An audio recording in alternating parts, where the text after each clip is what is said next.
Finalizando os ciclos biogeoquímicos, a gente fala agora do ciclo do fósforo. Então, o fósforo ele se encontra na natureza sempre combinado, raramente livre, porque ele é muito reativo. Ele oxida-se espontaneamente na presença de oxigênio. Então, o fósforo é o único macronutriente desses minerais, né? Que não existe na atmosfera. Ele vai ser encontrado em forma sólida nas rochas, o que durou muitas eras geológicas para se formar. E com o intemperismo dessas rochas, aí sim ele vai ser liberado, vai ser disponibilizado para absorção por parte dos vegetais e aí sendo inserido na cadeia alimentar até chegar ao homem.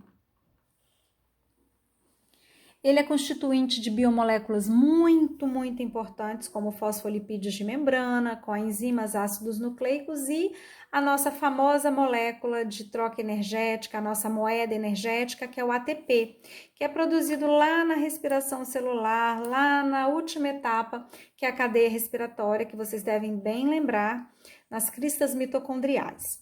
Então, um dos mais importantes constituintes minerais da atividade celular, por conta dessa produção necessária de ATP, que sem ATP nós não conseguimos realizar nenhuma atividade. Todos os seres vivos necessitam de ATP. As plantas obtêm fosfato do ambiente, então elas assimilam, elas absorvem esse fósforo, né, na forma possível, a forma de fosfato. Elas absorvem esse fósforo dissolvido ali na água e no solo, e os animais vão obter esses fosfatos da água e do alimento. Então, como eu mostrei lá no ciclo do carbono, né, quando a gente fala que é difícil a absorção do gás carbônico por parte dos organismos fotossintetizantes, quando a gente tem um processo de eutrofização. Então, aqui, provavelmente, eu tenho esgoto doméstico ou industrial, rico em detergente ou algum fertilizante, que deixou essa água, a princípio, muito nutritiva, permitiu a proliferação dessas microalgas, só que essas microalgas elas formam uma camada que impede a passagem de luz para a parte mais inferior dessa lagoa. Então, ali as camadas inferiores, elas não recebem luz, então elas não estão absorvendo o gás carbônico, porque elas não estão realizando fotossíntese, e toda a cadeia lá de baixo dos outros seres maiores também não vai conseguir responder, não vai se alimentar, não vai ter oxigênio para sobreviver, e esse ambiente se torna um ambiente morto. O ciclo do fósforo, resumidamente, eu tenho a liberação de aerossol, então aqui está sendo representado por um vulcão, né, em erupção.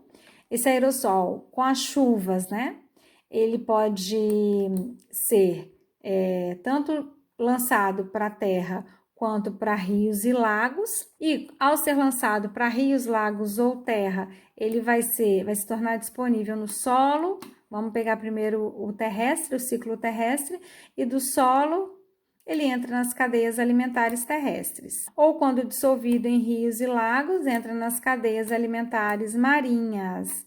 E aí ele pode tanto ser dissolvido no oceano, ficar dissolvido no oceano, quanto ele pode se sedimentar ao longo de vários anos, muitas eras geológicas, se transformando em uma nova rocha sedimentar rica em fósforo.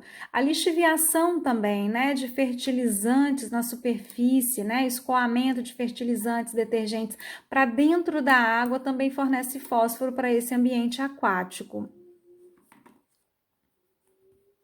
Então, quais são os reservatórios de fósforo que a gente conhece? Além das rochas, né, que nós já falamos aqui, nós temos também depósitos de guano. Então, guano são depósitos de fezes, né, de aves marinhas e morcego, aqui no caso eu estou representando por aves marinhas, que por se alimentarem de peixes, né, no caso das aves marinhas, seus excretas são ricos em fósforo, então o fósforo que o peixe consome na alimentação, né, no processo da cadeia alimentar, porque ele está dissolvido na água do mar.